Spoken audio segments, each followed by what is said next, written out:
네, 안녕하세요. 저는 조경이라고 합니다. 반갑습니다.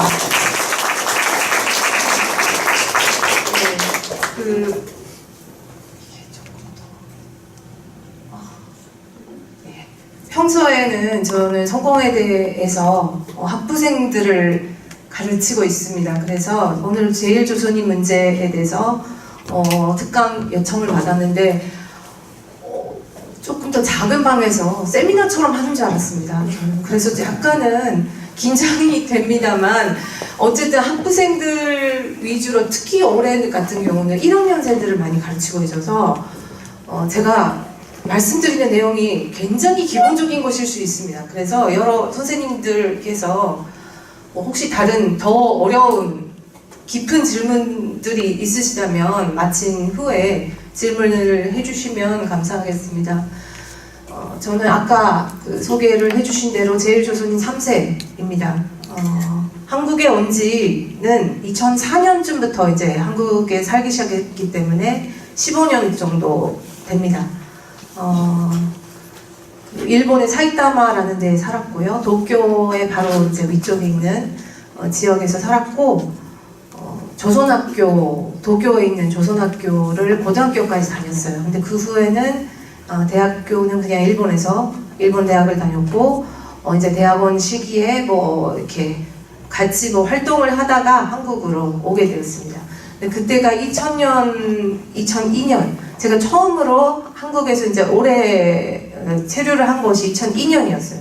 마침 월드컵이 한일 월드컵이 5월부터 시작을 하고 있었고, 그때부터 이제 5월 말부터 12월까지 12월 달에는 이제 노무현 대통령이 당선되고 나서 바로 돌아갔어요. 그때는 정치적인 권리도 아무것도 참정권도 없었기 때문에 굉장히 한국이 뭔가 이렇게 움직이는 그 격동의 시대였던 것 같아요. 너무나도 재밌어가지고 처음으로 왔는데, 이렇게 저는 90년대까지 남조선이라고 했습니다. 한국을. 근데 그 정도 그렇게 남쪽의 한국 사회가 이렇게 재밌고 역동적인 사회인 줄을 몰랐어요. 그래서 그때 그 6개월 정도를 지내고 나서 이제 2003년 4년부터 이제 본격적으로 여기서 살고자 정말로 이주를 하게 되었습니다. 그 전까지는 생각지도 못한 일이었어요. 어쨌든 이제 15년 정도 이제 살았기 때문에 말도 좀 잘 하게 되었고요. 한국말을. 그 전까지는 잘 못했어요. 정말 조선말 아니면 굉장히 일본식의 발음을 하고 있었지만, 아무래도 어렸을 때부터 할아버지 할아버지한테 들은 언어들이기 때문에 그런 그 효과가 있더라고요. 생리 언어라고 말씀하시는 어느 시인이 있는데, 일본 사람하고 제일동포하고 아무래도 이제 말이 좀 다르다. 같은 시기를 한국어를 배워서 결국 베이스는 똑같은데 일본어가 뭐거든요, 저도. 그렇지만 들은 경험이 다르기 때문에 그게 발음이나 이런 쪽에 많이 나타난다고. 이거 자랑입니다. 죄송합니다. 예, 그렇게 합니다. 그렇게 말씀을 듣긴 합니다. 자, 오늘은 낯선 이유 제1조선이라고 일단 자료를 보내드렸습니다. 대충 이제 4가지 정도의 챕터로 나눠서 제1조선인이란 과연 어떤 사람들인지, 그리고 두 번째가 그 간단한 이제 그 과거의 역사를 살펴보고, 세 번째, 네 번째 일본에서의 지금 상황, 그리고 한국에서 여러 선생님들과 같이 생각을 해보고 싶은 내용들을 정리를 했습니다. 네, 이분 아실 겁니다. 누구십니까? 예, 주성훈 씨가 아마도 한국에서 가장 제일동포 중에서는 알려진 존재인 것 같아요. 최근에는 특히 학생들한테는 주성훈 얘기밖에 잘 안 먹혀요. 그런 다른 사람들에 대해서 아무도 모르기 때문에. 그리고 제1조선인에 대해서 뭐 지식이 없는 것은 당연하지만 편견조차 없어요. 지금 여러 선생님들은 편견들이 조금씩 있을 수가 있습니다만, 지금 새로운 세대 20살 정도의 아이들은 편견조차 없습니다. 그러니까 이야기하기가 너무 어려워요.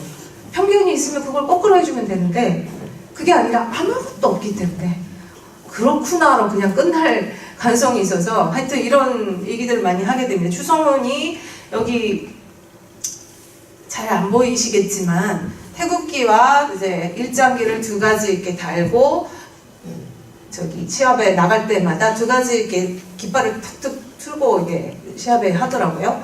근데 그런 모습을 보면서 한국 사회에서는 이 사람이 원래 한국 국적이었다가 그 국가대표로 잘 안 돼서 한국에서 안 풀려가지고 일본에 돌아가서 일본으로 귀화한 사람이에요. 그 한국에서는 약간의 그런 배신자라는 시선. 그러면서 동시에 이제 지금은 그 버라이티 프로그램에서 많이 활약을 했기 때문에 무슨 추사랑 그 사랑니 아빠로 알려졌잖아요. 그래서 이제 지금은 연예인이 됐지만 그 전까지만 해도 신문 기사에는 굉장히 많은 안 좋은 내용들이 많이 있었습니다. 일본에서도 마찬가지예요. 이렇게 왜 굳이 일본 국적을 취득을 했는데 왜 이렇게 한국 깃발을 여기다 다느냐 이런 것에 대해서 역시 어디까지나 제일 동포들은 아무리 일본 사람이 되더라도 뿌리는 똑같다 뭐 이런 식으로 이제 바라보게 되는 겁니다. 자, 이분은 혹시 아십니까? 예, 정대세라는 축구 선수입니다. 이분 같은 경우는 추성훈보다 더 복잡해요. 왜냐하면 한일뿐만 아니라 여기다가 그 인공기를 달고 있습니다. 잘 아시겠죠? 여기요. 이 사람은 2010년에 그 조선민주주의민공화국의 대표 선수, 국가대표 선수가 되었던 경력을 가집니다. 원래 국적은 한국이에요. 원래 국적 한국이고 제일동포 3세, 3세인 것 같은데 3세 같고 그러면서 2010년에는 이제 북한 대표 선수가 된다. 근데 지금은 일본에 있지만 또 2013년에는 한국에 들어와서 수원 삼성에서 경기를 한 경력을 가집니다.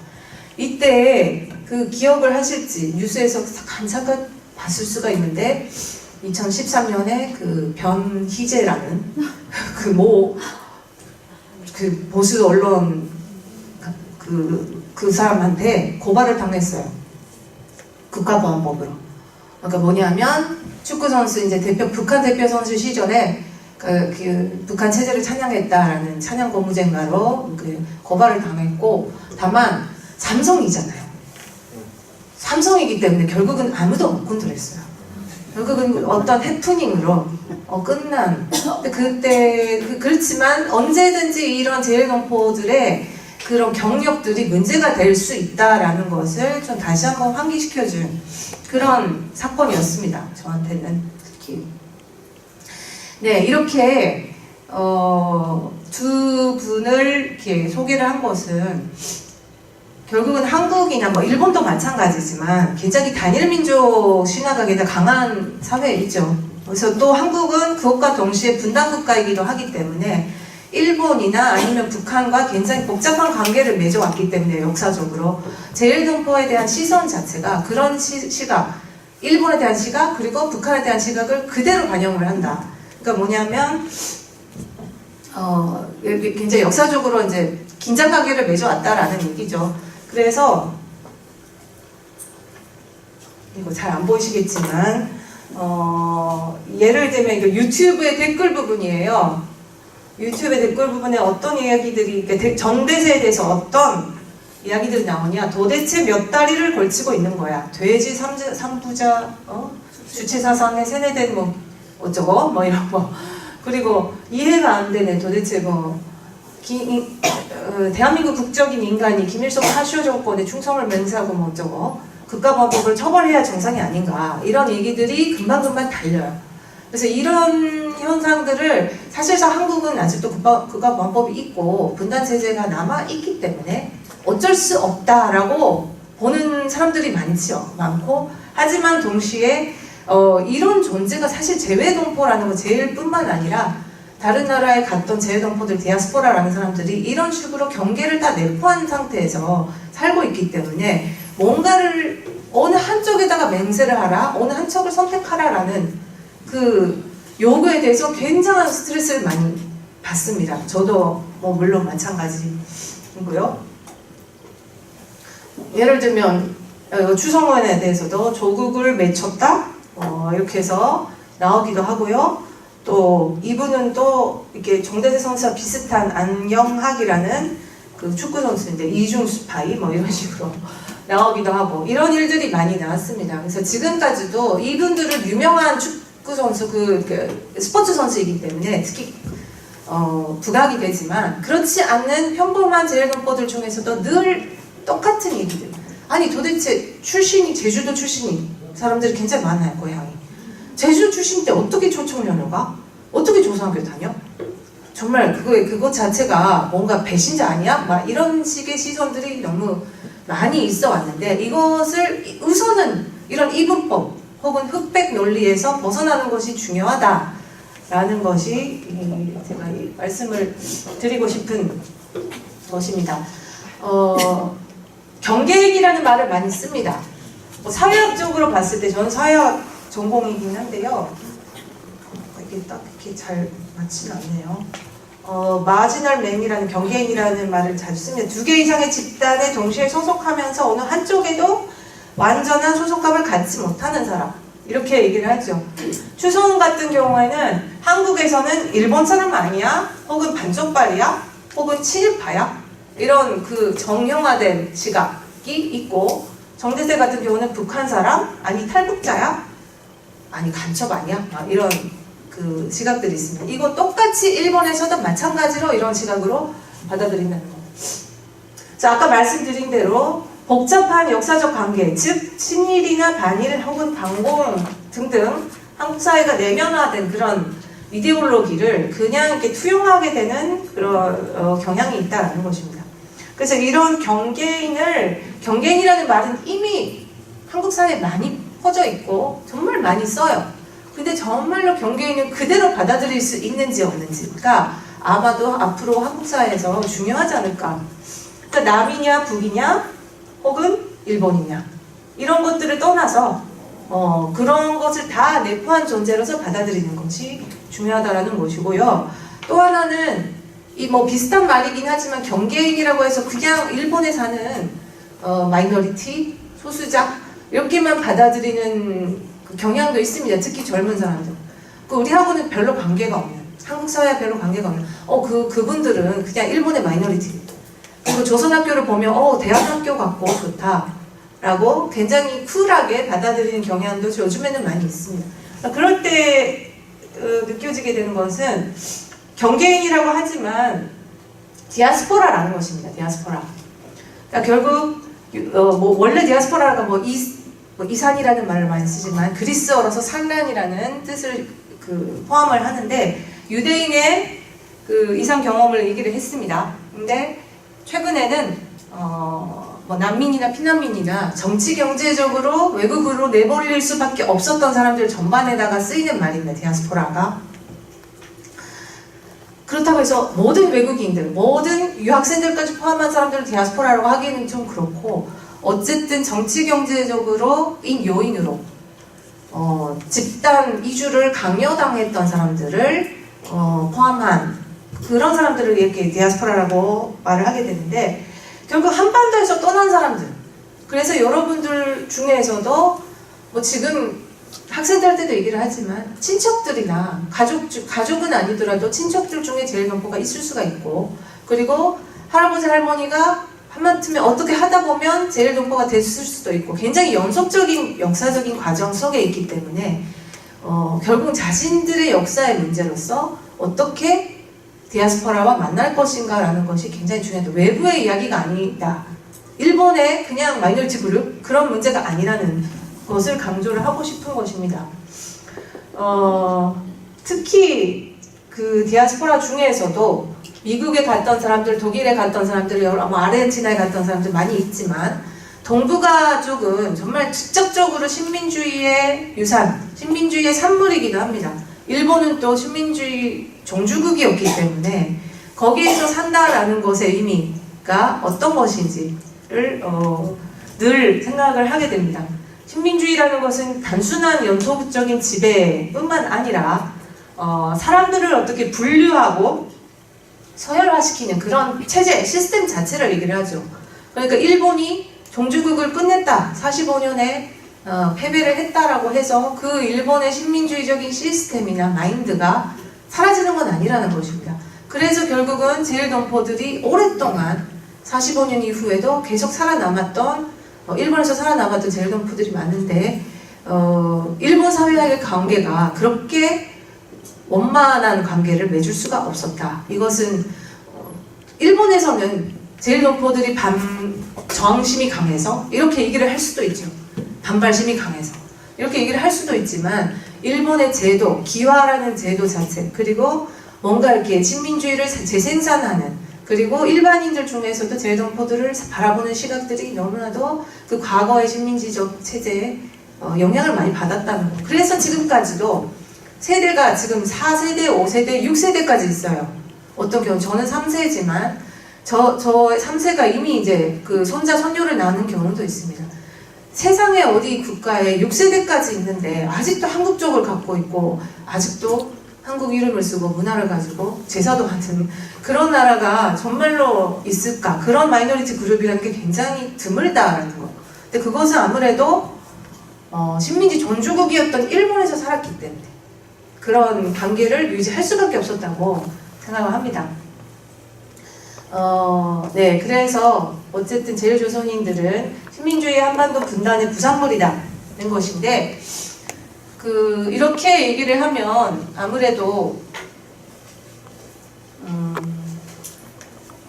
제일동포들을 굉장히 비극적인 존재로 바라보는 경우가 있습니다. 굉장히 비극적이고 아니면 어떤 그런 건데 순환의 존재죠. 순환의 역사를 그냥 걸은 것은 맞지만 비극적인 존재로 보고 불쌍하게 여겨서 그런 시선들이 많이 있는데, 사실은 어느 한쪽의 문화와 가치를 강요하는 문화가 있기 때문에 그런 시선 자체가 문제지 제일동포 자신이 문제라는 건 아닌 거죠. 문제라거나 아니면 불쌍하다라는 거는 전혀 아닙니다. 그 시각에 고민을 하기 때문에 그런 과정을 겪는 거지, 그들의 존재 자체를 너무나 비극적인 존재로 바라보는 것도 조금 조심을 해야 되지 않는가라는 생각이 듭니다.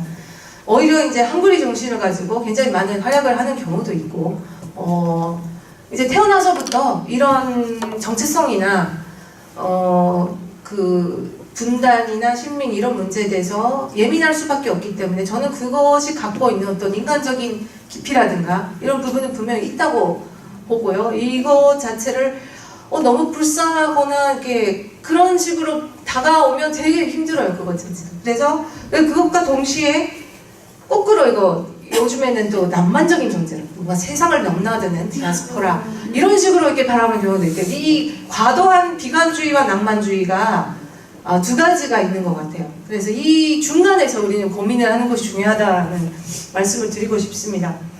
자, 이제 시간을 얼마나 제가 말씀을 드릴 수 있나요? 1시간 10분, 15분. 예. 조금 이게 딱 화면에 맞게 네, 되지가 않아서 약간은 아니면 글자 보이죠? 그러면 될 것 같아요. PDF 파일로 인터넷이 아니라 PDF 파일로. 예, 근데 지금 PDF가 안 돼 있어서.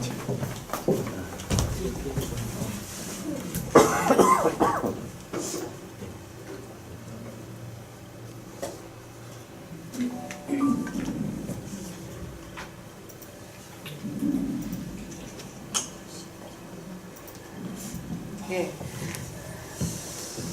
아니요, 괜찮습니다. 예, 괜찮습니다. 이거 지금부터 또 PDF를 하면, 예. 이름 부분, 예, 거기부터 시작할게요. 예, 고맙습니다. 예, 저는 제일조선인이라는 말을 쓰고 있는데, 잘 아시겠지만, 여러 이름들이 있습니다. 제일교포부터 시작해서 제일동포, 제일한인, 제일한국인, 제일코리안 등등이 있고, 요새는 자이니치라는 말을 한국에서도 많이 쓰고 있습니다. 그래서 저는 무슨 이름을 써도 상관이 없는 것 같아요. 처음에 제가 어렸을 때는, 젊었을 때는 굉장히 이름이 호칭 하나하나에 예민해지고, 친구들 서로 만날 때마다 무슨 이름을, 나는 제일 한국인이다라고 하면 왠지 기분 나쁘고, 제일 조선이라고 하면 그러면 빨갱이야 이런 식으로 서로가 대하고 이런 것들이 있었습니다. 근데 요즘에는 이런 인정투쟁 자체가 별로 그닥 의미가 없다. 그리고 다 무슨 이름을 써더라도 남을 인정하면 되는 거죠. 서로를 인정할 수 있으면 되는 것이니까 요새는 그런 것이 없습니다. 일단은 제일 한국인이라고 일단 맥락을 말씀을 드리면 제일 한국인이라고 얘기할 때는 약간의 한국적자를 한정하는 느낌이 있어요. 그래서 조선 학교를 출신자들이나 이런 경우에는 한국인이라는 말을 잘 안 쓰죠. 조금 더 포괄적인 뜻으로 제일 조선인이라는 말을 쓰고 있습니다. 한국에서는 조선인이라는 말을 쓰면 뭐 이시조선이나 아니면 북한 사람이나 뭐 이런 식으로 보는 경우가 있는데 일본에서 조센징이라고 했을 때는 사실상 그 한반도 출신자들 전체를 가리키는 말로 조센징이라는 말을 많이 썼고요. 그리고 일본 사회가 오히려 조센이라고 이지메를 차별을 많이 했기 때문에 제일동포들 스스로가 조센진이라는 말을 오히려 내가 뭐랄까요 탈취한다? 그런 차별의 언어가 아니라 자신들의 어떤 정체성의 언어로서 다시 탄원하는 의미에서 제일조선인이라는 말을 많이 쓰기도 합니다. 어쨌든 여기서는 제일조선이라는 이름은 일본으로 건너간 모든 한반도 출신자들과 그 후손들의 정체를 가리키는 뜻으로 쓰고 있습니다. 이렇게 다양한 호칭이 있는 것 자체가 정말 그 한반도 분단과 어떤 정주화, 아까 말씀드린 6세까지 있는 정말 다양한 제일동포들이 있기 때문에 누구에게 이야기를 저를 절대로 대표라고 생각을 하지 마시고 정말 많은 경우가 패턴들이 있다는 거를 알았으면 좋겠고요. 그리고 한국에서는 오랫동안 제일교포라는 말을 많이 썼습니다. 지금도 많이 쓰고 있고요. 근데 그 권혁대 선생님이라고 이제 그 호칭에 대해서 연구를 하신 선생님이 계시는데 신문 기사를 쫙 보면 기본적으로 박정희 정권 시기에 이제 교포라는 말을 많이 썼고요. 그 후에 이제 민주화 과정에서 예를 들면 한겨레 신문 등등이 창간되면서 제일 교포라고 했을 때는 잠시 이게 외국에 있는 교포라는 뉘앙스가 강하기 때문에 그게 아니라 조금 더 민족주의적인 관점이 포함된 제일동포라는 말을 80년대 이후 90년대 들어서면서 많이 쓰게 되었다. 이렇게 정리를 하고 계십니다. 그런 맥락이 있는 것 같아요. 제일동포하고 교포의 그런 차이성이 있는 것 같아요.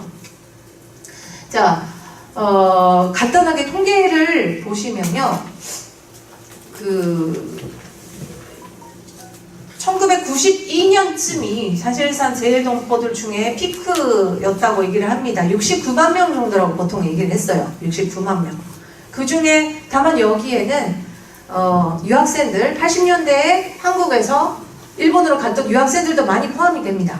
그래서 제일동포들만 사실 특별 영주자라는 영주 자격을 가진 사람들은 59만 명 정도, 그래도 꽤 많습니다. 60만 명 정도가 그때는 아직 한국 조선 국적을 갖고 있었고, 다만 일본 국적자들도 많죠. 거기까지 다 포함을 하면 100만 명 정도가 됩니다.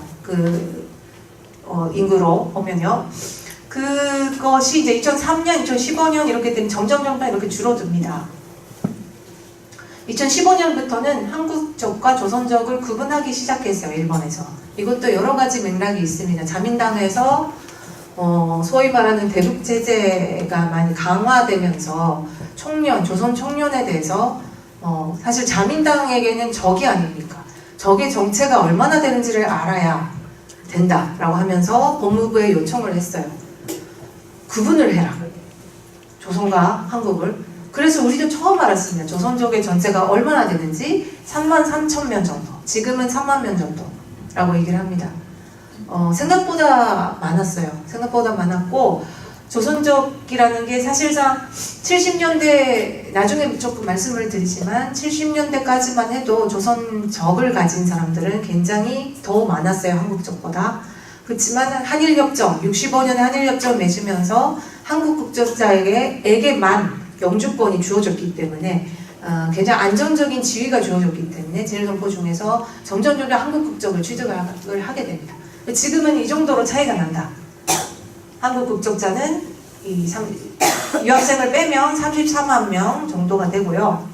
여기 조선족은 3만 명, 그러니까 10분의 1 정도로 줄어들었다고 그 정도의 비율이라고 생각을 하시면 됩니다. 단순 계산으로 하면 이 20년 동안에 25만 명의 올드커머, 영주자들, 제일동포들이 줄어들었습니다. 물론 세대 교체가 되면서 돌아가신 경우도, 1세들이 돌아가신 경우도 있고, 그 외에는 어떻게 되는 겁니까? 결국은 이제 귀화? 예, 귀화를 하거나 아니면 귀화를 한다는 것도 사실 쉬운 그 절차가 아니에요. 이거 굉장히 어려운 절차이기 때문에 귀화도 그렇고 자동적으로 결국은 뭐냐면 일본 사람들과 결혼하는 케이스. 90% 이상이 제일동포들끼리 결혼하지 못해요. 이 40몇 명, 50만 명 내부에서 결혼 상대를 잡는다는 것은 굉장한 확률입니다. 그러니까 오히려 한 번 만나면 굉장히 드라마틱하게 느낄 수가 있어요. 자신들의 이 만남. 그래서 이혼율도 사실 높아요. 제일동포들의 이혼율도 굉장히 높은데 이것은 뭐 또 다른 주제이긴 하지만 어쨌든 일본 사람들하고 결혼을 하게 되기 때문에 자식들이 결국은 재생산이 잘 안 되는 겁니다. 이것은 결국 자동적으로 일본 국적을 취득을 하게 됩니다. 한쪽이 부모가 일본 국적이기 때문에. 그래서 점점 줄어들게 되고 자연적으로는 다 없어지겠죠. 몇십 년 후, 몇백 년 후에는 아마도. 근데 다만 국적의 문제가 아니다. 이미 점점 우리는 제일동포라고 했을 때 국적, 조선 한국 국적만 얘기를 해왔어요. 그렇지만 요새는 이 일본 국적이면서 더블, 트리플의 존재들이 너무 많기 때문에 점점 개념이 아마 바뀌지 않을까 이렇게 생각을 합니다. 자, 제일조선인을 규정하는 변수들에 대해서 말씀을 드리고 싶습니다. 몇 가지가 있는데 알기 쉬운 것은 출신지, 그리고 국적, 소속단체, 그리고 민족교육 유무가 있을 수가 있습니다. 한국에서 제가 처음으로 여기 왔을 때 한 10년, 15년 전에 이렇게 특강이나 뭐 이렇게 말씀을 드리는 기회가 많이 있었어요. 그때 느낌으로는 한국 사회에서 제일동포들의 인식이라는 것은 북한 출신자들이 조선족이고 조선족들이 조선년이고 청년들이 조선여당이고 이런 등식으로 맺어지고 있었어요. 남한 출신자들이 한국 국적을 취득하고 이것은 전혀 맞지가 않습니다. 사실상 제일동포들의 출신 지역은 90%, 95% 이상이 남한 출신이에요. 남한 출신, 그 중에서도 경상도, 제주도가 대부분입니다. 이것은 지리적인 관계로, 지리적인 그 요인으로 생각을 해주시면 되겠고요. 북쪽 출신자들은 다 어디로 갑니까? 만주로 갔잖아요. 이 지리상으로는. 그래서 남한 출신자들이 시모노세키, 규슈나 이제 그쪽을 타서 배를 타서 이제 일본으로 건너간 사람들이 남한 출신자들이에요. 저도 할아버지 할머니가 아버지 쪽에서는 이제 경상도 경주 출신이고 어머니 쪽은 제주도 출신입니다. 이런 경우가 대부분입니다.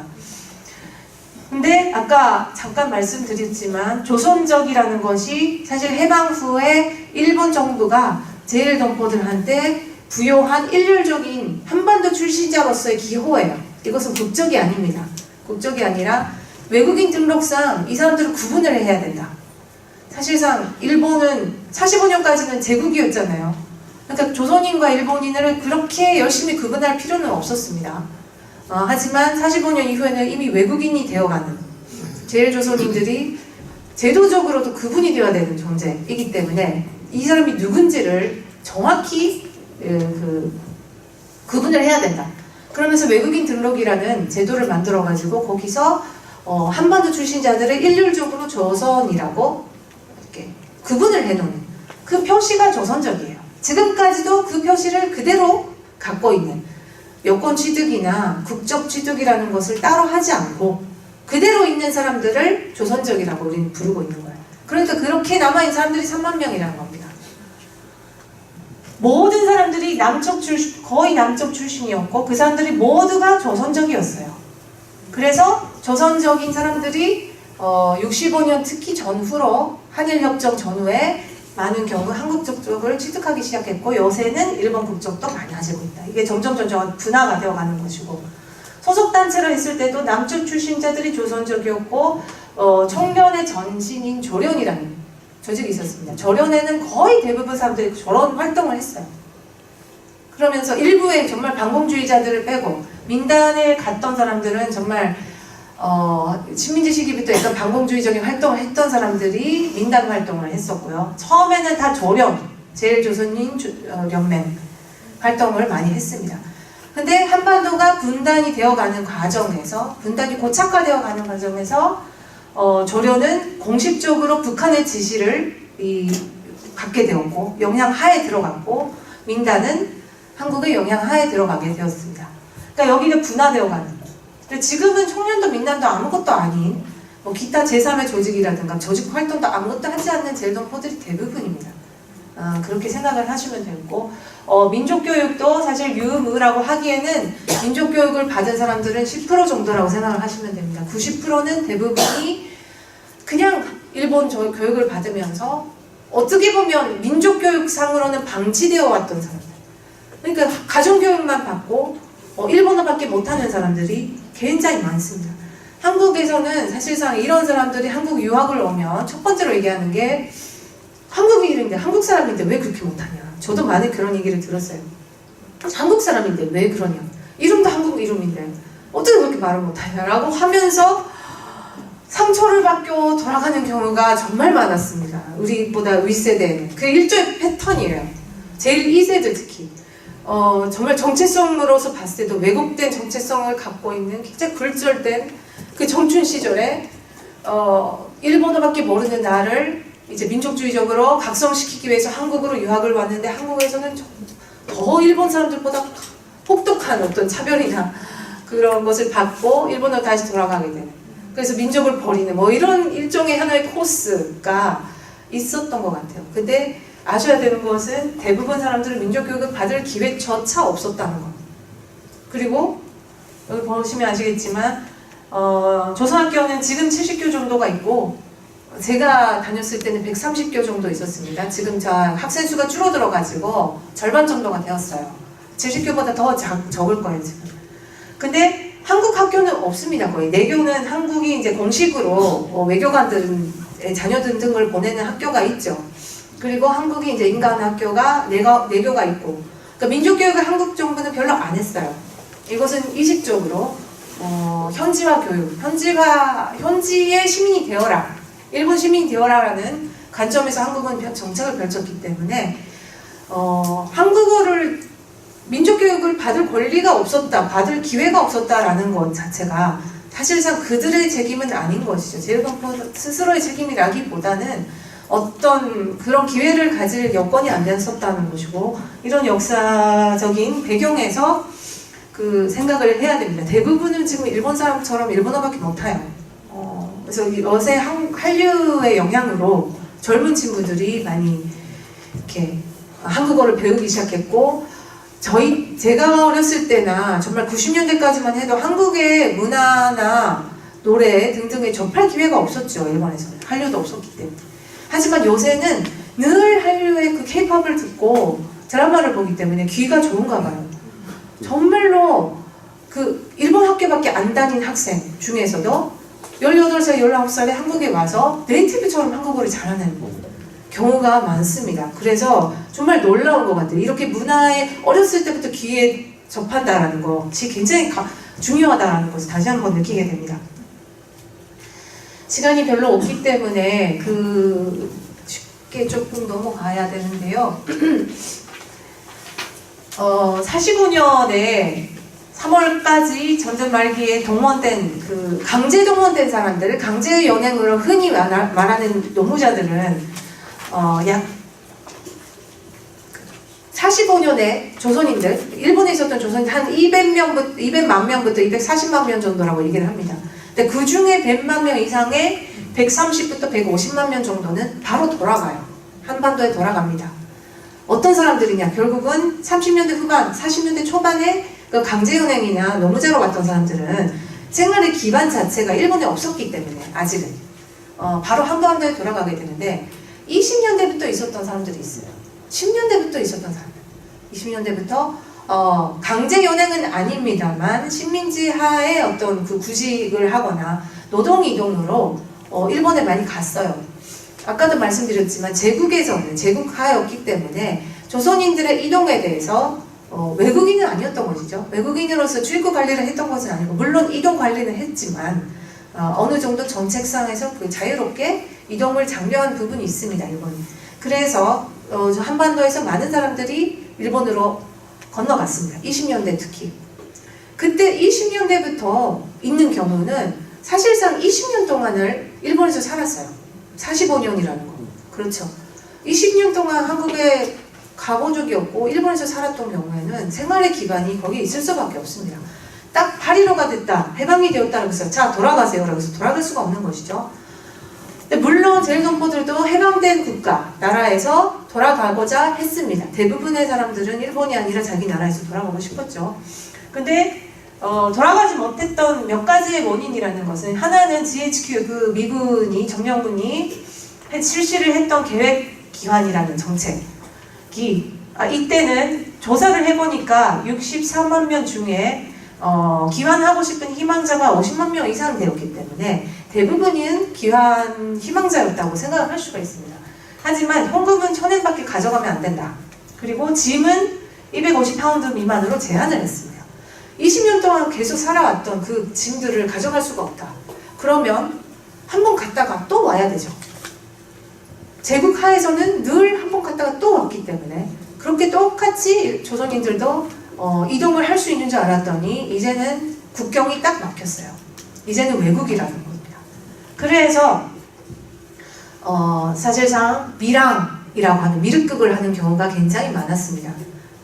해방 직후에도 그 후에도 그 전까지만 해도 밀항이 굉장히 잦았는데 그때는 그렇게 문제가 되지 않았어요. 국경을 어긴 것은 아니기 때문에. 근데 45년 이후에는 밀항이라는 것이 하나의 단속 대상이 됐고 범죄자가 되어가는 과정이라 할 수 있습니다.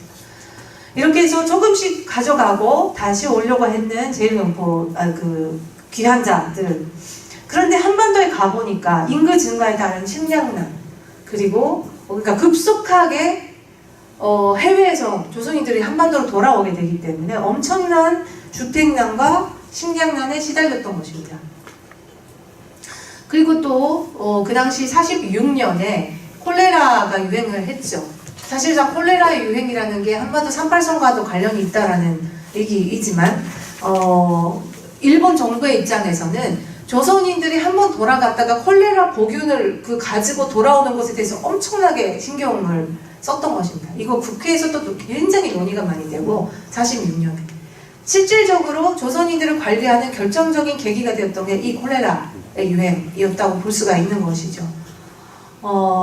네, 그래서 홍수 피해 등등으로 한반도에서는 살 수가 없다. 그래서 46년 이후에 많은 사람들이 다시 재도의를 하게 된 계기가 되었던 것입니다. 근데 밀항자이기 때문에 그 당시는 적발이 돼서 잡히면 이제 다시 송환을 하게 되는 그런 범죄자 취급을 당했습니다. 저는 사실상 밀항 연구를 조금 했어서 이 밀항 문제에 특히 이렇게 강조를 하고 싶은 부분인데요. 사진으로 보시면 이게 야마구치 46년에 야마구치 현의 센자기항을 출항하는 기항자들 잘 안 보이시죠? 막 이렇게 손을 흔들고 있습니다. 여기는 45년에 후쿠오카의 하카타항에 모인 조선인들의 사진이에요. 아이들과 그 엄마들이 많아요. 여기는 성인 남자들이 보이지 않습니다. 그러니까 결국은 성인 남성들이 먼저 갔다가 좀 이렇게 차려놓겠다라고 하면서 나중에 돌아가는 그런 모습을 찍은 것이 아닌가라고 생각이 됩니다. 그런데 거기서 돌아올 수가, 이렇게 살 수가 없다라고 했을 때 돌아오게 되죠. 다시 돌아오면서 밀항자가 증가되고 단속을 시작합니다. 46년에 4월부터 12월까지만 하더라도 밀항자 검거수가 17,733명이라고 했기 때문에 이것은 굉장히 빙산의 일각이라고 할 수가 있습니다. 그래서 이 사람들이 일본에서 밀항을 하고 이제 어떻게 하냐라고 했을 때 원래 제일동포들이 이제 생활 기반이 있었던 사람들도 있었고 처음으로 한반도에 살면서도 도저히 못 산다고 해서 일본으로 갔던 사람들도 있습니다. 그 사람들은 일본의 암시장에 들어갔습니다. 일본의 암시장에서 살 길을 계속 거기서 꾸려나간 것이죠. 그런데 일본의 국회 그 회의록 같은 걸 이 당시 거를 보면 콜레라, 암시장, 그리고 조선인들, 그 조선인 폭도들 이 세 가지가 하나의 세트예요. 이 세 가지를 우리가 이것을 쫓아내야 일본의 치안을 지킬 수 있다라는. 그러니까 조선인들이 암시장에서 발호를 하고 돈을 벌고 있고 그들이 복윤자이고 일본에다가 치안을 세균들을 막 퍼뜨리고 있다 뭐 이런 얘기들이 막 나오는 겁니다. 그래서 이런 인식들, 조선인들에 대한 더럽고 세균을 갖고 있고 그러면 폭도이고 공산주의자들이다. 그들은 이런 인식들이 이 45년 직후에 막 그 일본의 지배자들한테 굉장히 많이 퍼들어갔다. 공유되기 시작했다라는 것입니다. 자, 여기서 사실상 밀항에 성공을 했다라고 하더라도 뭘로 적발되냐라고 했을 때 외국인 등록증, 아까 말씀드렸지만 46년, 47년에 처음으로 외국인 등록 제도를 만듭니다. 그러면서 이 등록증을 안 갖고 있으면 너희는 이제 불법이다라고 해서 이렇게 잡게 되는. 근데 그 당시에는 사실 등록증이라는 게 목숨과도 같은 것이었기 때문에 거래도 많이 있었어요. 그래서 일본 경찰이도 돈을 내면 경찰에서 뭐 이렇게 봐준다거나 아니면 브로커가 이게 만들어주는 그런 경우도 굉장히 많았습니다. 어쨌든 위조된 것이든 리얼이든 등록증을 갖고 있어야 일본에서 살 길이 보장이 되었다.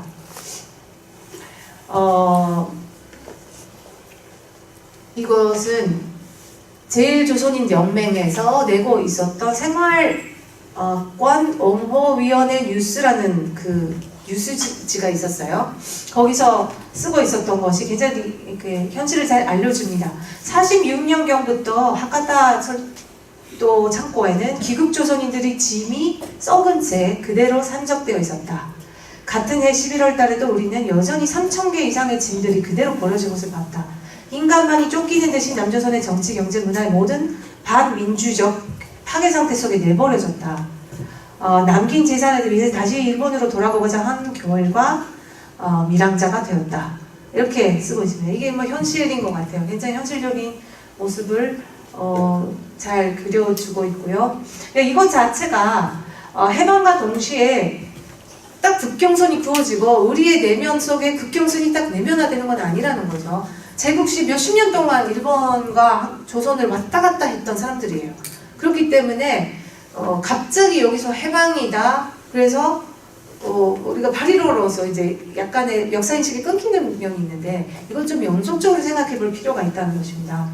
제국의 붕괴와 동아시아 냉전이라는 게 동시에 이제 이루어지는데 그 과정에서 한반도의 탈식민화, 한반도가 정말 방치되고 굉장히 비민주적인 반전쟁 상태에 방치되었던 것이잖아요. 그러면서 제주도 4.3이라든가 이제 6.25까지 이어지게 되는 그 과정이 있습니다. 40년대. 그 과정에서 도저히 살 수가 없었던 사람들이 다시 일본으로 가고 제일동포들도 그래서 그냥 남게 되었다. 이런 그 역사적인 과정입니다. 탈식민화가 방치된 결과라고 얘기를 할 수가 있겠습니다. 네. 그러면서 조선인연맹, 아까 말씀드린 조선인연맹이 생기고 잘 안 보이네요. 조선인 학교, 조선학교가 이제 탄압 대상이 되고 이런 과정을 거치고요.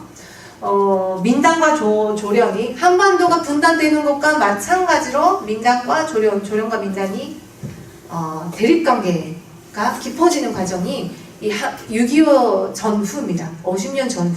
50년 전후에 전쟁이 이제 벌어지고 있기 때문에 한반도에서 그것을 똑같이 일본에서도 어느 쪽을 응원할 것인가 그리고 뭐 지원군으로 갈 것인가. 근데 조련 같은 경우는 하여튼 전쟁 자체를 반대하는 그런 운동을 많이 펼쳤고요. 이렇게 해서 점점 분단 체제가 일본에서도 고착화되어 갔다라고 얘기할 수 있습니다. 오무라서 이것은 제가 같이 공동 연구로 냈던 책입니다. 주권의 야만이라는 아까 말했던 밀항 문제, 그리고 이 밀항자들이 어떻게 일본에서 수용소에 들어가서 그 수용소가 어떤 역할을 했는지를 뭐 마이너한 책입니다만 굉장히 이렇게 냈던 것인데, 오무라 수용소라는 굉장히 안면 깊은 수용소가 있었어요. 지금은 오무라 수용소가 그냥 출입국 관리 센터가 되고 있습니다. 지리적으로 봤을 때는 정말 규슈의 아주 주변부에 있는 그 수용소입니다만, 이것 자체가 사실상 일본의 어떤 행정적인 일본의 정체성을 뭐랄까요 확정하는데 굉장히 중요한 역할을 했다고 생각합니다. 51년에 설치가 되었고, 아까부터 말씀드리는 밀항자 조선인들을 주로 여기서 수용을 했습니다. 70년대까지 조선인 수용소라는 말은 없었지만, 명칭 자체는 그냥 오무라 수용소였지만 실질적으로 90% 이상 대부분이 조선인들, 한국인들입니다. 70년대 이후에는 이제 그 동남아나 그쪽에서 이제 외국인들이 조금씩 늘어나면서 성격이 좀 바뀌게 되는데 이 어물아서에서 여기서 보십시오. 여기 번호가 다 여기 있습니다. 마치 정말 전쟁 중에 그 2차 대전 시기 사진 같죠. 나치스의 그런 사진 같이 보이는데 이게 50년대 사진입니다. 50년대에 한국인 조선인들이 일본에서 잡히고 수용소에 갇혔을 때 그 모습들을 보여주고 있습니다.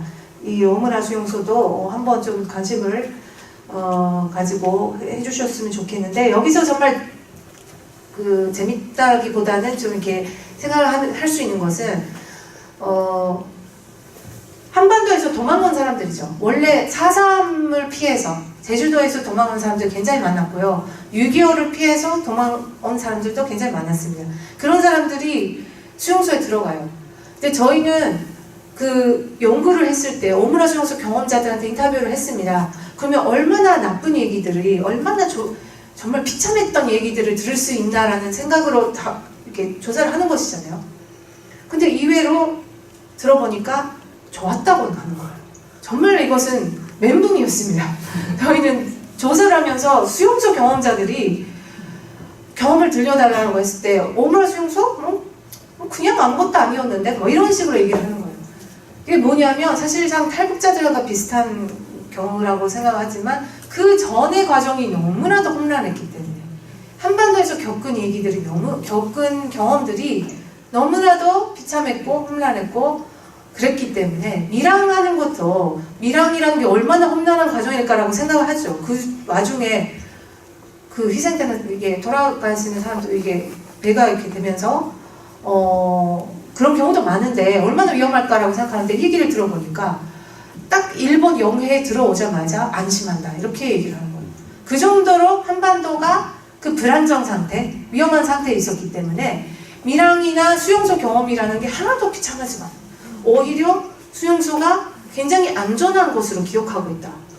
이런 것을 들었을 때 그렇다고 해서 저는 연구자 입장으로 수용소가 안전했다라고 쓸 수는 없는 거예요. 그래서 그러니까 이 구술 자체를 어떻게 해석할 것인가 굉장히 이렇게 정말 고민을 많이 했던 것입니다. 근데 일시적인 피난소로서의 역할을 할 수 있는데 이것은 그렇다고 해서 일본이 잘했다라는 것은 아니라 일본이 굉장히 어떻게 보면 자신들을 인도주의적으로 우위의 위치를 확보를 한 것이죠. 마치 자신들의 안전한 그 곳을 제공을 했던 것처럼 그렇게 생각을 구술자가 아무리 그렇게 얘기를 했다 하더라도 그렇기 때문에 안전했다가 아니라 안전한 곳을 일본이 확보한 것처럼 그런 위치를 취하는 것 자체를 문제 삼아야 된다는. 그래서 그 굉장히 이렇게 분석 자체가 어려웠던 것인데 무슨 말인지 아실 거라 생각을 합니다. 이런 게 한반도 출신자들, 조선인들이 겪은 경험 중에 가장 이렇게 굴절되면서도 어려운 부분이 아닐까. 그 정도로 한반도가 이것도 사실상 그러니까 탈시민화가 방치된 결과라는 것입니다.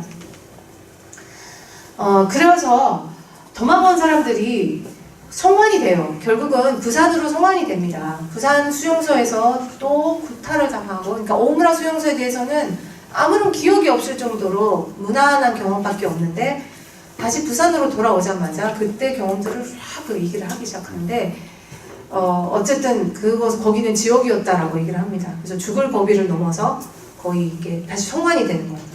근데 그런 것을 피하기 위해서 그들은 이 오므라 수용소에 수용된 사람들의 일부는 어디로 갔냐라고 했을 때 남한이 아니라 북한으로 보내달라. 남한으로 가면 우리는 죽는다. 그렇기 때문에 북한으로 보내달라고 해서 같은 시기였어요. 59년부터 여기서 흔히 알고 있는 이제 북송이라는 우리는 뭐 북조선 귀국 운동이라고 했죠. 귀국 사업이라고 했습니다. 귀국 사업으로 이제 북한으로 돌아가는 경우가 있었습니다. 59년부터 약 9만 명 이상이 북한으로 귀환을 했고요. 그 중에는 오므라 수용소 출신자들도 있었습니다. 그러니까 제주도에서 시작해가지고 북한까지 가는 이런 그 이동의 과정이 있는 것입니다. 59년에 이게 만경모가 니가당에 들어온 모습이고 이거는 어느 가족의 풍경 65년입니다. 대부분이 70년대까지 많은 사람들이 돌아갔습니다. 가족들의 얘기를 들어보면 저의 경우에도 아버지도 어머니도 정말로 정말로 본격적으로 돌아갈 준비를 하고 있었다.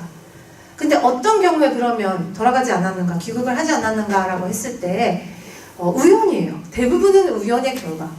어떤 경우에는 그 순서가 그냥 오지 않았다. 사실상 청년하고 시청하고 결합해가지고 그 주민표가 있잖아요. 시청이 갖고 있기 때문에 그 순서를 다 결정을 해요. 근데 그것을 우연히 보지 못했다라거나 그런 경우가 대부분입니다. 근데 저희 아버지 같은 경우는 정말 70년대까지 제가 태어났을 때까지만 해도 돌아갈 생각을 하고 있었다는 거예요. 정말 놀라웠습니다. 왜 안 가셨냐 했더니 어떤 편지를 본 기회가 있었다. 그래서 편지에 너무나도 안 좋은 얘기들이, 비참한 얘기들이 쓰고 있어가지고 이건 좀 다시 생각해야겠다라고 하면서 그냥 이렇게 미뤄진 것이다. 이렇게 대부분의 지금 남아있는 제일동포들, 청년계 제일동포들의 경우는 그런 경우가 대부분입니다. 우연의 결과로 여기 남아있는 것이고, 그 당시는 정말 낙원이라고 북조선을 그렇게 생각했기 때문에 많은 경우 돌아갔습니다. 그래서 제가 이제 동상이몽으로서의 귀국사업이라고 여기다 썼는데요. 93,000명 정도의 사람들이 북조선으로 영주 귀국을 했습니다. 이 귀국사업이라는 것이 다 이렇게 자료들을 들여다보면 볼수록 모든 사람들한테 잘 맞아떨어진 사업이었다는 겁니다. 북한 정부에게 있어서는 일본과의 외교 창구를 일단 그 당시는 그 외교적인 관계가 없었기 때문에 65년 한일협정이죠. 한국보다 먼저 일본과의 외교 창구를 만들어야겠다라는 생각이 있었습니다. 일본은. 체제 경쟁이잖아요. 남북관계라는 것이. 체제 경쟁상 빨리 외교적으로 일본과 손을 잡아야 된다라는 문제가 하나 있었고, 근데 결과적으로는 지금까지도 외교적 관계를 정상화 못했습니다. 어쨌든 그런 게 있었고, 체제 경쟁에서 우월성을 대대적인 민족 대이동이기 때문에 자본주의 국가, 정말 일본이 60년대에 그 고도성장으로 쫙 뻗어나가는 그 시기예요. 그 자본주의 국가에서 그 9만 명, 10만 명의 사람들이 사회주의 국가로 간다라는 것이 얼마나 세계적으로 봤을 때 커다란 체제 성장이 아니겠습니까? 그래서 그런 우월성을 갖는다라는 것, 남한보다 우월적인 어떤 그 체제를 갖는다는 게 있었고, 실질적으로 노동력이 부족했고요. 그래서 경제 발전을 위한 노동력 확보라는 게 있었습니다. 그러니까 북한 입장에서는 적극적인 국민화를 해서 해외 동포들을 우리 쪽에 끌어들인다는 목적이 있었고요. 일본 정부의 입장에서는 제일조선인들이 외국인인데도 불구하고 생활보호를 받은 사람들이 많았어요. 이것은 그만큼 경제적으로 이렇게 열악한 환경에서 살고 있었고, 그리고 제일동포들 스스로도 생활보호를 정당한 권리로 취득하자라는 운동을 했던 경우도 있었기 때문에 하여튼 그 복지상의 부담이 되고 있었습니다. 부담이 되고 있었다는 것도 이것은 현실적으로 잘 판단을 해야 되지만 일본에서 그렇게 인식을 하고 있었던 것이죠.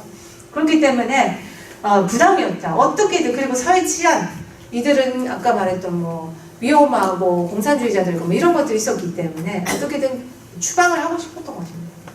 배제 추방을 하고 싶었다라는 일본 정부의 입장이었고, 제일조선인들에게는 아무리 가난하게 똑같이 가난하게 산다면 일본이 아니라 내 나라에서 살고 싶다.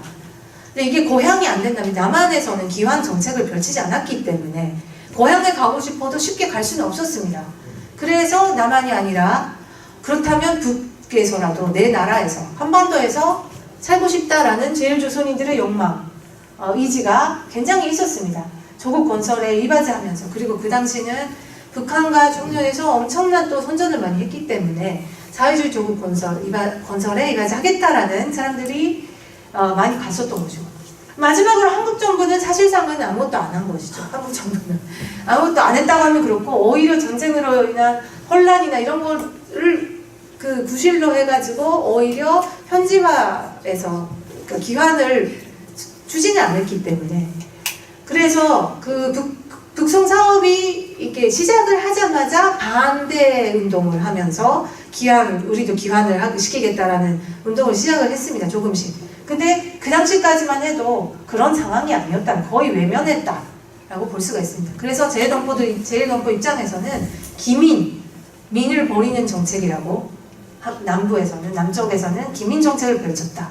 이렇게 모두에게 이게 맞아떨어진 결과 귀국 사업이 진행이 되었던 것입니다. 그 당시는.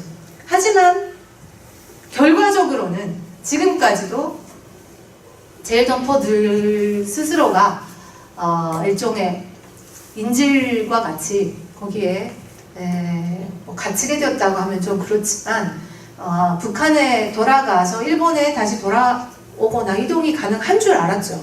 거기까지 생각을 안 했던 것이죠.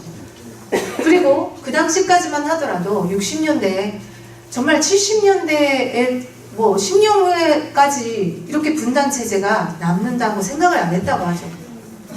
바로바로 내일 모레 통일을 한다는 그런 그 정도의 의지를 갖고 있었기 때문에 북한으로 이동한다라는 게 이렇게 오랫동안 이산 가족과 그리고 일본과 북일 관계와의 그 정상화가 안 되는 그런 그 후유증을 갖고 온다고는 아무도 생각을 안 했던 것입니다. 근데 이게 일종의 비극이라고 하면 비극이라 할 수가 있고요. 네, 잘 안 보시겠지만 이것은 저의 그 가족 중에서는 저희 외삼촌이 귀국을 했습니다. 이미 돌아가셨는데 이때가 64년쯤이고요. 뭐 이렇게 김일성 사진을 걸고 있지만 우에노역에서 이제 이렇게 귀환하는 그 모습인데 잘 안 보시겠지만 이게 외삼촌이에요. 정말 기쁜 얼굴 막 웃고 있어요. 정말 희망에 넘치는 얼굴.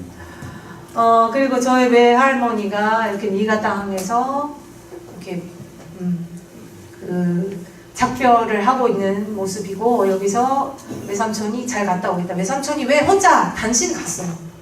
다 안 갔는데 혼자 갔는데 그 음악의 소질이 있어서 음악가였습니다. 그래서 함경도에서 음악단 단장을 하면서 북한에 지금도 북한에서 영향을 미친 음악인 100명 중에 들어간 분인데 이미 돌아가셨어요. 그래서 음악가로서 그나마 그래도 자신의 꿈을 펼쳤기 때문에 굉장히 좋은 케이스라고 할 수가 있습니다. 저희 어머니가 어머니 동생이죠. 막내 외삼촌이었는데 어머니가 몇 번은 그 북한에 갔습니다. 함경도에 그 집에 갔는데 그래도 아파트가 있었고 근데 불은 켜지지가 않고 그런 상태에서 정말 촛불로 이렇게 살고는 생활은 그렇게 90년대예요. 90년대, 2000년대 그렇게 살고 있었다고는 하지만 그래도 좋은 케이스가 아닐까 엘리트로 살았던 케이스가 아닐까라고 저는 지금도 생각을 하고 있습니다. 네. 어쨌든 귀국 사업의 이 귀결이라는 것이 굉장히 많은 한반도 전체에게 그리고 특히 북일 관계에 많은 영향을 미쳤습니다. 사실상 60년대 아까 말한 것처럼 정말 고도성장기였기 때문에 제일조선인들은 귀국하지 않는 제일조선인들은 굉장히 잘 살았어요. 어떻게 보면 잘 살기 시작했고 생활고에서 벗어나기 시작했다는 거죠.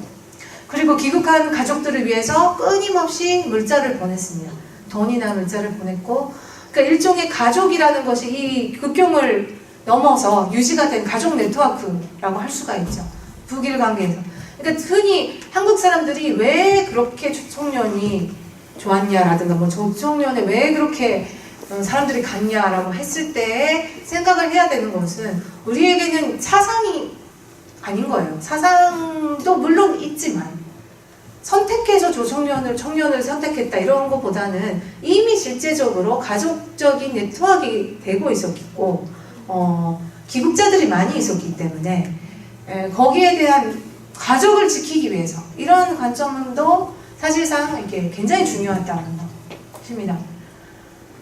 근데 제일 귀국자 중에서도 탈북자들이 있습니다. 탈북자 중에 제일조선 출신들이 있는데 그분들한테 얘기를 들어보니까 제일 2세들이 적응하기가 굉장히 어렵다라는 것이죠. 왜냐하면 일본이라는 그 자본주의 국가에서 청춘 시절을 보냈던 사람들이 북에 가서 예를 들면 뭐 비틀즈를 듣고 싶다니 이런 서양 음악들을 듣고 싶은데 그것만으로 청문과를 해야 되고 이게 비판을 받게 되는 그래서 그 충성심 자체에 굉장히 의심을 받는 체제이기 때문에 귀국동포 기포들이라는 것이 출신 성분상으로는 굉장히 낮은 위치에 있었다는 겁니다. 그러니까 차별의 대상이기도 했고 그와 동시에 제일동포 출신자들은 뭔가 알고 있다. 문화적으로 우월한 의식을 갖고 있었기 때문에 보통의 북한 주민들보다는 그게 좀 굴절되는 거죠. 그 의식 자체가 엘리트 의식도 갖고 있고 그러면서 동시에 차별의 대상이에요. 그렇기 때문에 그 기포들의 정체성 문제가 굉장히 좀 심각했다고 하더라고요. 그리고 그 자식들의 세대도 일본어를 알고 뭔가 좀 아는, 그래서 오히려 북한 주민들을 차별하고, 그런데 사회적으로는 밑바닥에 있는 뭐 이런 이상한 그 위치에 있었던 것 같습니다. 그러면서 일본에서 이제 대북 제재를 하기 시작하면서 망경봉호가 니가다항을 못 들어오게 되었고 물자도 못 가져가게 되었어요. 그러면서 제일 탈북자들도 그 후에 2000년대에 급증을 했다고 합니다. 어쨌든 북일 관계가 지금까지도 비정상이고, 그리고 재외동포들이 지금까지도 이제 어찌 보면 인질화되어 왔던 그런 역사가 있다. 또 다른 이산가족의 발생된 배경이라고 할 수가 있습니다. 이렇게 지도로 보시면 여기 제주도입니다. 부산, 그리고 뭐 시모노세키나 후쿠오카죠. 이렇게 가면서 전국 각지의 재외동포들은 퍼져나갑니다. 그런데 여기가 점선으로 이렇게 이어지고 있는 것은 결과적으로 니가다에서 북한으로 가는 거. 사실상 여기도 왔다 갔다 할 수 있으면 가장 좋았을 텐데 여기가 일방통행으로 되어버린 겁니다. 북한으로 갔다 온 후에 이제는 돌아올 수가 없는. 그렇기 때문에 재외동포들이 늘 돈을 보내고 물자를 보내고 이동하고 그 밀접한 관계를 갖고 이 북한하고의 그런 그 친밀함을 유지를 해왔다라고 볼 수가 있습니다. 네, 너무 시간이 지났죠? 이제 1시간 지났습니까? 아우, 지났습니다. 네, 좀 빨리빨리 그러면 쉽게 넘어가야 되는데, 차별, 사실상 일본에서요, 세 번째를 보시면 지금 가장 뭐가 문제냐라고 했을 때 아무래도 혐오의 문제인 것 같습니다. 여러분들도 아마 뉴스에서 한번 본 적이 있겠지만요, 일본인들이 조선 사람들을 차별하는 행위라는 것은 늘 있어 왔어요. 정말 항상 있어 왔습니다. 자주 말하는 게 김치 냄새 난다, 그리고 마늘 냄새 난다, 뭐 싫으면 돌아가라, 싫으면 돌아가라 라는 말 많이 했습니다. 돌아갈 수 없으니까 여기 있는데 말이죠. 그렇죠? 근데 싫으면 돌아가, 이런 얘기들을 많이 했는데 그런 차원을 이미 그런 것을 초월한 그 문제가 지금 벌어지고 있다는 건데, 혹시 일본어 읽을 수 있으신가요? 어떻게 쓰고 있습니까? 예, 노산흡연, 북조선, 여기 뭔지 아십니까? 고키부리라고 되어 있습니다. 고키부리가 뭐냐? 갑자기 잊어버렸어요. 바퀴벌레입니다. 바퀴벌레. 이게 어떤 길거리에서, 저희 친구가 보내준 사진인데, 길거리에서 노산흡연 금지, 고기부리 금지, 바퀴벌레 금지, 그리고 북조선 금지, 이게 무슨 말입니까 도대체? 그러니까 이런 그 3대 악 정도로 사람들이 생각을 하고 있는 게, 근데 이런 것 자체를 이거 자체 혐오잖아요. 흔히 요새 말하는 혐오 표현입니다. 그렇지만 이런 것들을 법으로 이렇게 뭐 규제를 한다거나 이런 것들이 한국에서도 마찬가지지만 일본에서도 되지 않고 있습니다. 그래서 그 2000년대 이후에 정말 믿기 어려운 일들이 아마 그 뉴스에서 본 적이 있을 겁니다.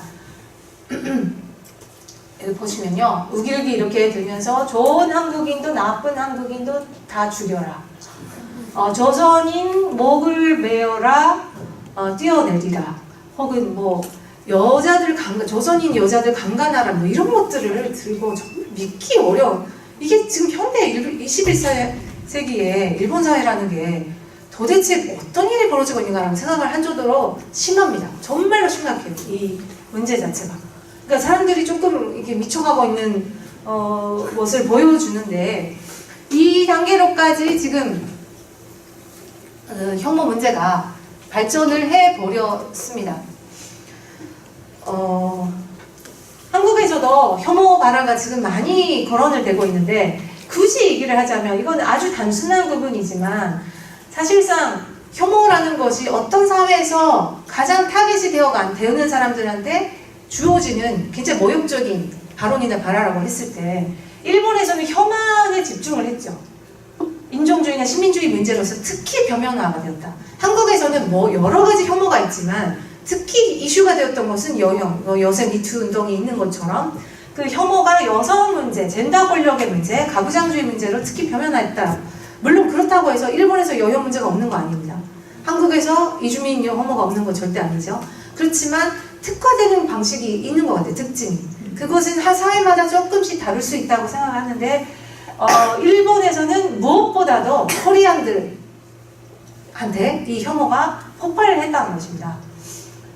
그리고 이제 혐오를 얘기를 할 때 항상 그 표현의 자유라는 문제가 같이 이렇게 거론이 되죠. 그러면 표현의 자유를, 혐오 발언을 규제를 하면 표현의 자유가 이제 침해된다. 이렇게 해서 반발을 하는 경우가 많은데, 사실상 표현이라는 게 모든 것이 허락된다고 생각을 하면 안 되는 거죠, 이미.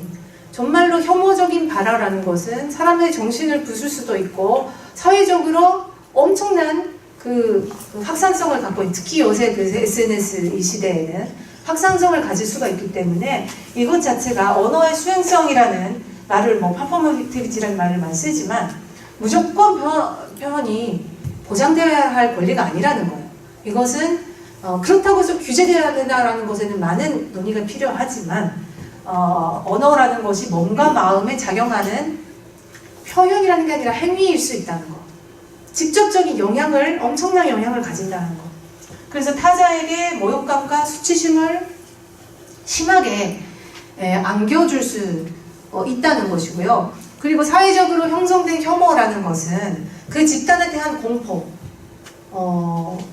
사실상 혐한인 같은 경우는 전형적인 그거예요. 조선인들에 대한 공포를 자신들이 혐오를 해놓고 그들이 무섭대요. 그런 얘기들 많이 합니다. 그 혐오로 이렇게 만화를 그린, 혐한류라는 만화를 그린 작가의 인터뷰를 보면 정말 그는 악질하고 어떻게 보면 정말 죄가 깊다고 생각하는데 왜 이런 것을 했습니까? 왜 이런 만화를 그렸습니까? 라고 하면 조선인들이 무섭대요. 그래서 우리가 그러니까 정당한 행위, 방위처럼 생각을 하는 겁니다. 그래서 이 공포를 위험으로 간지를 하고 그에 대한 반격을 정당화하는 것입니다. 근데 이것들이 이제 사회적으로 퍼지게 되면 학살이라든가 조선인 학살이 이렇게 간동 대지진에서 조선인 학살 6,000명의 조선인들이 이제 1923년에 학살되었습니다. 그것도 마찬가지예요. 얼굴을 보니까 악마의 얼굴을 하고 있었다라든가 이런 얘기를 합니다. 미국에서 흑인을 사살한 경찰 이런 뉴스들도 많잖아요. 이런 걸 보면 흑인 소년이 악마의 얼굴을 하고 있었다는 거예요. 근데 이것은 일종의 하나의 공포증이죠. 이것은 본인이 만들어낸 공포증이고 사회적으로 만들어낸 공포증이에요. 그렇기 때문에 혐오 발화가 지금까지 이렇게 심각해질 수 있다라는 것을 생각을 해야 될 것 같습니다. 어떤 그 맥락에서 이런 얘기들이 혐한 담론이 이렇게까지 퍼지게 되었나라고 했을 때 사람들 얘기를 들어보면 한일 월드컵도 굉장히 컸다고 얘기를 하고 2000년대에 확산이 되어 가거든요. 한류, 그러니까 한국의 프레젠스 자체가, 존재감 자체가 점점 올라갈수록 그만큼의 반발이라는 게 생긴다는 것이죠. 처음에는 북한이었어요. 처음에는 북한이 2002년에 그 고이즈미 수상과 김정일이 이제 회담을 하면서 일본인 납치 문제 들어보셨나요? 혹시 70년대에 일본인들을 북한이 납치했다. 이런 소문들이 계속 있어 왔는데 그것을 김정일이 인정을 해버립니다. 해버린다고 하면 좀 이상하지만 하게 됩니다. 그러면서 이제 폭발적으로 그 북한에 대한 반발, 지금까지도 이 한반도의 평화적인 무드를 얘기를 하는데 일본이 말하는 게 맨날 그렇지 않습니까? 일본이 납치 문제 해결 못했기 때문에 우리는 기뻐할 수가 없다. 이런 얘기를 합니다.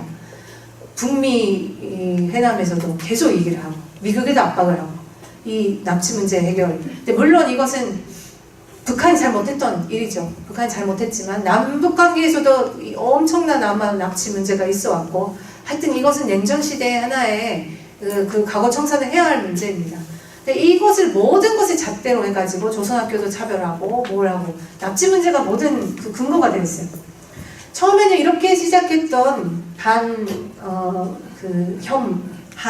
혐 코리안에 대한 인상이 점점 확대되어 가면서 한국까지 제가 알기로는 내가 있었을 때 일본의 분위기는 김정일하고 용사마 누구죠? 배용준 용사마는 구분되고 있었어요. 같은 민족이라고 사람들이 생각 안 했어요. 김정일은 나쁘지만 용사마는 좋다. 이 정도로 단순하게 구분되고 있었는데 지금은 아닙니다. 지금은 다 섞였어요. 지금 다 섞였고 제일정부도 다 섞였고 모든 코리안들이 싫다. 이렇게 되어가고 있습니다. 네, 그 와중에는 한류의 붐이 있었죠. 한류의 붐과 그 같이 가는 방식으로 혐한 담론들이 계속 있어 왔고요. 그리고 아까 말했던 만화가, 그 인터뷰했던 공포가 있다라고, 무섭다라고 했던 만화가가 그렸던 게 이 혐한류라는 2006년쯤에 대히트를 친 만화입니다. 이거 보시면요, 이게 일본인 남자 주인공, 믿을 수 없는 나라, 믿을 수 없을 정도로 썩어가진 나라, 그것이 한국이다 하면서 이 못생긴 얼굴로 이렇게 여기 광대뼈가 막 나온 식으로 되게 인종주의적으로 그려진 얼굴, 한국 사람으로. 그래서 이 사람들이 논쟁 디베이트를 하면서 막 스마트한 일본인, 잘생긴 일본인 남자가 막 논파한 그 디베이트로 이기는 그런 과정을 보여줬는데 되게 히트를 줬습니다. 이런 만화가. 여기 보면 다 뭐 박근혜부터 시작해서 뭐 어쨌든 100만 부 돌파 뭐 이렇게 되고 있죠. 이런 것들이 이 젊은 청년들 속에 굉장히 많은 히트를 줬다는 것을 하나의 현상으로 생각을 해주시면 좋겠고요. 뭐 이거는 넘어가고, 일단은 이 사람이 또 2009년에 생겼던 제일 특권을 허용하지 않는 모임이라는 제특회, 소위 말하는 한국의 일베 같은 일본에서 혐오 발화를 계속 재생산을 하고 길거리 나와서 데모까지 하는 사람들이었습니다. 그래서 이 사람이 리더인데 그 도쿄 도지사 선거까지 나왔어요. 정말로 저는 꼴 보기 싫은 사람인데 뭐 의집단이라고 할 수가 있죠. 의집단이라고 할 수 있고 사쿠라이 마코토라는 사람입니다. 근데 이 과정을 보면요, 흔히들 외국에서 특히 미국이나 뭐 그 당시 90년대 유럽이나 미국이나 아니면 호주에서도 있었고 구급파들이 그 표를 모으거나 아니면 극우적인 어떤 현상들이 많이 있어 왔습니다. 근데 그때마다 이주민 연구를 봤을 때 이런 혐오 연구에서 나오는 것은, 이런 것을 지지하는 것은 결국은 자신들의 일자리를 빼앗기는 하층민들이다 라는 얘기. 그러니까 경제적인 관점에서 봐야 된다. 일자리 경쟁을 하게 되는 계층적으로 봤을 때는 로우 클래스에 있는 사람들이 이런 것들 극우파를 지지한다라는 얘기가 많이 있어 왔습니다. 하지만 요즘에는 연구를 보면 그렇지 않아요. 그렇지 않고 오히려 중산층, 광범위한 중산층들이 자신들의 몰락을 두려워하는 사람들, 그러니까 대부분의 평범한 다수자라고 할 수 있는 사람들이 이런 운동에 합류를 하고 있는 것입니다. 이 제특회 활동도 마찬가지. 풀뿌리 보수주의라고 지금 뭐 얘기를 하고 있지만 자신들의 어떤 위치를 위협받는다고 생각을 하는 사람들이 자신들은 잘 살고 있음에도 불구하고 이런 행위를 하고 있다는 것. 이것도 굉장히 중요한 관점. 아마도 한국에서 이 정도의 혐오가 이주민들한테 나타나거나 그렇지는 않죠, 지금. 그렇지만 그 혐오의 문제라는 것은 어떤 대중들의 불에 딱 붙고 입맛에 딱 맞으면 얼마든지 이렇게 확산이 될 수 있는 여지가 있는 것 같아요. 근데 제가 생각하기에는 일본에서의 이 혐한이라는 것은 80년대 이후에 그 지자체, 시민사회하고 뭐 지자체 그리고 일본 정부까지 얘기를 했던 다문화 공생이라는 굉장히 뭐 장밋빛 미래 같은 식으로 다문화주의를 얘기를 했습니다. 일본에서도 90년대 초반까지. 네, 그러면서 굉장히 차이를 상품화하고 뭐 이런 것들이 있어 왔는데 이게 부작용이 아닐까. 사람들이 이게 그 다문화 공생에서 그냥 마이너리티를 문화로만 소비를 했던 그 결과가 아닌가. 정말로 역사인식이라든가 이런 쪽을 잘 교육으로까지 가지 못하고 그냥 표면적인 소비적인 다문화주의를 실시한 결과가 아닌가라는 생각을 하게 되고, 현재 그 난민 문제, 한국의 난민 문제도 비슷한 맥락이 조금 있지 않을까 생각합니다. 그 보수 정권에서 얘기하는 다문화라는 게 뭐 호주기 이런 게 뭔가 형식주의적인 이렇게 지원을 많이 했습니다.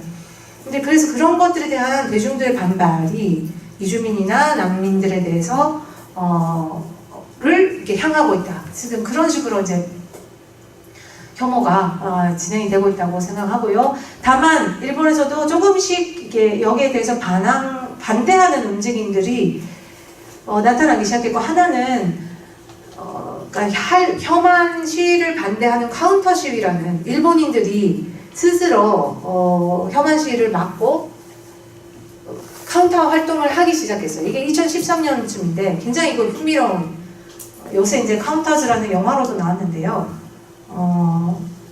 흥미로운 현상이었습니다. 이렇게 손가락 이렇게 내밀고 있는 사람들이 혐한 시위하는 게 아니라 그것을 반대하는 시위예요.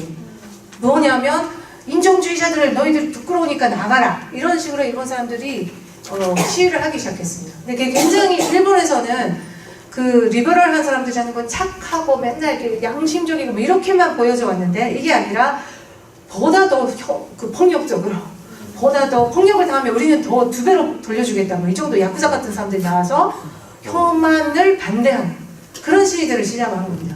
이거 참 재밌는 현상이라고 생각하고요. No hate speech, no hate 이렇게 해서 이렇게 시위를 하기 시작했는데, 이것도 일종의, 이 사람들이 그래도 일본의 양심적인 움직임을 이제 만들고 있다고 볼 수가 있고요. 또 하나는 법제도의 규제도 있습니다. 2014년에 사실상 조선학교의 앞에서 확성기를 들고 야 너희들 간첩 양성학교 뭐 어쩌고 하는 혐한 시위를 했던 집단이, 그 제특회가 시위를 했습니다. 거기에 대해서 교토법원이 그것은 위법 행위이고 엄청난 그 배상금을 지불하라라고 판결을 내렸습니다. 이거 굉장히 좋은 획기적인 판결이 있었고, 2016년에는 오사카에서 헤이트 스피치 금지를 목적으로 한 조례도 성립했습니다. 그리고 드디어 2016년에 헤이트 스피치 대책법이라는 것이 성립이 되었는데, 다만 이것은 금지법이 아니라 조금 미비한 부분이 있는 대책법, 해소법이라는 말을 할 정도이기 때문에 완벽하지는 않지만 그래도 헤이트 스피치와 관련된 법이 처음으로 일본에서 생겼습니다. 그러면서 조금씩 아까 제특회나 자쿠라이 같은 사람들의 입지가 좁아지고 있습니다. 근데 요새 들은 얘기로는 그 방탄소년단이라는 BTS 아시죠? 방탄소년단 일본에서도 인기가 많은데 도쿄돔 공연을 하는데 제특회가 거기서 뭐 막겠다니 뭐 이렇게 시위 예고를 하더라고요. 그래서 여전히 움직이고 활동은 하고는 있는 것 같습니다. 자, 그것과 동시에 이제 1시간 반이 지났기 때문에 아마 이제 너무 힘드실 거고요. 한국에서 어떻게 제일동포들을 만나봐야 되는가라는 것은 같이 좀 생각을 해주시면 좋겠고, 일단은 그동안 60, 70년대 한국 정부가 말씀드린 것처럼 북송 반대 운동, 그러면서 제일동포들을 뭐 모국 방문단 사업 같은 것을 했습니다. 그러니까 너무 청년에서 많은 활동을 했기 때문에 청년에서 민간으로 전향을 하게끔 사람들을 이렇게 많이 끌어모으도록 했던 것이죠. 그것과 동시에 제일동포 유학생 간첩단 사건이 70년대에 있었습니다. 네, 독재 정권의 정통성을 채우기 위해서라고 썼지만 제일동포 사회에는 38선이 없습니다. 청년이든 민간이든 상관이 없어요. 근데 정말 이게 제가 당사자로서 느끼는 것은 남북의 재외동포 정책이라는 것이, 물론 뭐가 북한이 좋고 남한이 나쁘다라고 제로섬은 아닙니다. 다 각자의 어떤 의도와 특징을 가지고 진행을 해왔지만, 북한은 결과적으로 일종의 사회주의 국가이고 호응 정책이었어요. 호응을 하고 어쨌든지 간에 조선적이든 한국적이든 일본국적이든 다 일본국적이라고 했을 때 제도적으로는 해외 국민이 안 되지만 조선학교에서 다 받아주죠. 근데 어쨌든 다 호응적이에요. 다 열어놓고 일단은 다 들어와라, 이러면서 실시했던 것에 대해서 남한은 정말 배제주의적인 겁니다. 다 아시죠? 이게 뭔지 반공주의적인 것입니다. 결국은 누가 적인가를 미리 구분을 하고 배제를 했기 때문에 제1동파의 입장에서 봤을 때는 당연히 포옹을 해주는 쪽이 가지 않겠습니까? 그게 어떻다 하더라도 결과적으로 다 체제 선전이든 뭐다라고 하더라도 결과적으로는 그렇게 될 수밖에 없는 거예요. 남한은 오히려 자유분방한 그런 제1동포 청년들을 간첩으로 만들었어요. 38선이 없기 때문에 너희들 청년 알지, 다 알지, 어떻게 뭐 김일성 초상화 봤지, 이런 얘기들을 맨날 하기 때문에 한국에 대한 인상이 결국은 무섭다. 한국 정부는 우리를 간첩으로 보고 있다. 이렇게밖에 안 되는 겁니다. 제가 15년 전에 남한에서 이제 살겠다, 그리고 뭐 결혼해서 살겠다라고 했을 때도 지금까지도, 지금은 아니죠. 그때까지만 해도 부모님들이 정말 걱정을 많이 했습니다. 서승 선생님 그 고문을 당하고 그랬던 것처럼 그런 일이 당연히 2000년대에 있을 수가 없지만 그 부모님 세대는 그 시대를 살았기 때문에 남한에 간다라는 것 자체가 절대로 발음 조심하라, 너 절대로 제1이라고 말하지 마라, 뭐 조선계 출신이라고 말하라, 이렇게 당당하게 제가 하고 있지만 그때까지만 해도 절대로 말하지 말라, 이런 얘기를 너무 많이 들어가지고 괜찮다, 이제는 정권이 바뀌고 뭐 어쩌고 얘기를 하더라도 아직도 믿지 못하는 게 이런 배경이 있기 때문에 그렇다는 겁니다. 내부의 적으로 만들었다. 분단 체제의 뭐 희생양이라고 할 수가 있죠. 이런 경험들, 물론 지금 현재 민주화 과정에서, 그리고 재심, 이 사진에 이렇게 나오는 것처럼 재심 신청을 피해자들이 재심 신청을 하고 많은 경우가 많이 이렇게 밝혀지고 있습니다. 명예회복이 되고 있습니다만 사실 서순 선생님이 뭐라고 했냐라고 했을 때 기자들이 자꾸 선생님은 왜 재심을 안 하시냐 라고 물어본대요. 왜 내가 재심까지 해야 되느냐, 또다시 그 대한민국의 떳떳한 국민이라는 걸 왜 내 스스로가 증명을 해야 되냐, 그렇게까지 내가 이런 그 경험을 했으면서도 왜 지금 와서 재심을 하려고 하냐 생각해보면 그래요. 개개인이 희생자들이 다 재심 청구를 하세요라고 얘기를 하지만 이것은 국가가 일괄적으로 어느 정도 명예회복을 해줘야 되는 부분이 있는 겁니다. 근데 지금은 아직은 개별적으로 개인에게 맡겨져 있기 때문에 그런 문제들이 예. 자백이라는 그 영화에서 이 간첩단 사건의 희생자들의 이야기는 나오고 있습니다. 여세는 아까 말씀드린 것처럼 이렇게 북한과 남한과의 이렇게 그 대외정보 인식 자체가 굉장히 좀 구분이 되는 게 있다. 그래서 저는 이제 이런 간첩이 요즘에는 한국에서도 많은 변화가 있었기 때문에 제가 참여한 이 책, 제1조선인가 조선학교가 관련된 책들도 많이 나오고 제1동파와 관련된 이렇게 담론들이 많이 나오고 있어요. 그리고 참고로 이거 저입니다. 제가 고등학교 때 이게 어떨 때냐면 요새 그 남북 평화적인 분위기 속에서 옛날 앨범을 많이 꺼내게 돼요. 그래서 92년도에 그 처음으로 남북 공동팀을 구성을 해가지고 탁구 선수권 대회에 남북팀이 처음으로 나온 적이 있습니다. 그것을 일본의 치바현에서 했는데 그걸 조선학교 전체적으로 보러 갔던 기억이 나서 너무 좋았던 기억이었어요. 네, 이때 이렇게 통일기를 들고 있는데 저의 기억으로는 이때 조선학교에서 인공기 말고 통일기를 든 것이 아마 처음이 아닐까라고 생각을 할 정도로 역사적인 순간이었습니다. 그래서 그 조선학교에서도 사실상 그 통일교육이라는 것을 많이 해왔고요. 물론 북한과의 지금도 연결이 많이 되고 있고, 그렇지만 북한 학교는 아니에요. 일본 정부가 얘기를 하는 것처럼 북한 학교는 아니고 제1동포들이 스스로 만들어낸, 그리고 스스로 북한하고의 친밀함을 유지하고 꾸려온 학교예요.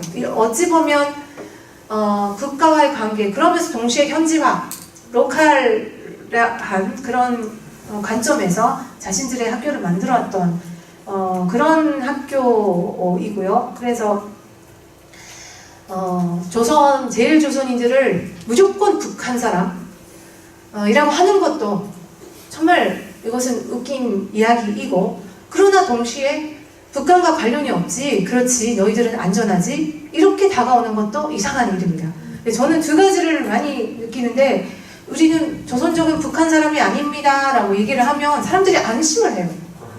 무슨 말인지 아시죠? 안심을 하고, 네, 그래요. 여러분들은 북한과 관련이 없는 사람이에요.